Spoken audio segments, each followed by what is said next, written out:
ஸ்தோத்திரம் உண்டாதா. இந்த நாள்ல நெகேமியா 1வது அதிகாரம் 11வது வசனம் சொல்லப்பட்டிருக்கு. ஆண்டவரே, உமது அடியானின் ஜெபத்தையும் உமது நாமத்திற்கு பயப்பட வேண்டும் என்று விரும்புகிற உமது அடியானின் ஜெபத்தை உமது செவியில் கவனித்திருப்பதாக. இன்றைக்கு உமது அடியான காரியத்தை கைகூடி வர பண்ணி இந்த மனுஷனுக்கு உங்க இரக்கத்தை கிடைக்க பண்ணியல் என்று பிரார்த்தித்தேன் என்று நெகேமியா இதுல ஜெபம் பண்றதா சொல்லப்பட்டிருக்குது. இங்கிலீஷ்ல பார்க்கும், the Lord please pay careful attention to my prayer. Listen to the prayers of all of us.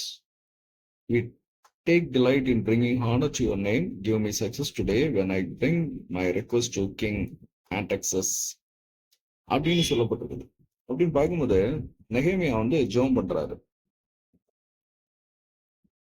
எந்த மாதிரி ஒரு அழகான ஒரு ஜெபம் பண்றாருன்னா, முதலாவது தன்னை தாழ்த்துகிறார். உமது அடியான் ஆண்டவரே, நான் உமக்கு அடிமை, மரியாள் சொன்னது போல நான் உமக்கு அடிமை அப்படின்னு தன்னை தாழ்த்துகிறார்.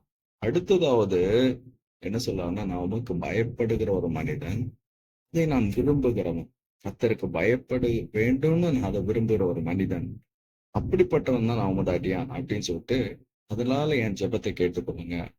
இன்னைக்கு என்னன்னா, நான் ஒரு ராஜாவை பார்க்க போறேன், என் காரியத்தை கைப்பிடி வர பண்ணுங்க.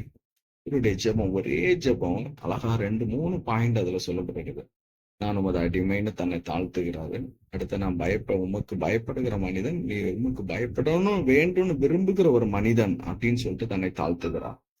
இப்படி அதுக்கு அடுத்ததான் அவருக்கு ஜெபத்தை சொல்ற, ஆண்டவரே, உமது அடியானுக்கு காரியத்தை கைக்குடையன்னு வர பண்ணி இந்த மனுஷனுக்கு இரக்கத்தை கிடைக்க பண்ணி ஜெபிக்கும்.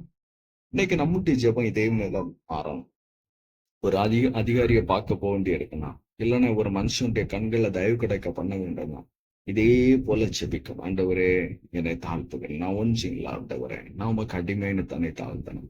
அடுத்து ஆண்டவரே, நான் பயந்து உங்களுக்கு நடக்கணும், உமக்கு பயந்து எந்த வேலையும் செய்யணும், உமக்கு முன்பா நீதிமானாய் காணப்படணும் அப்படின்னு சொல்லிட்டு நம்மளை தாழ்த்தி ஒப்பு கொடுக்கணும்.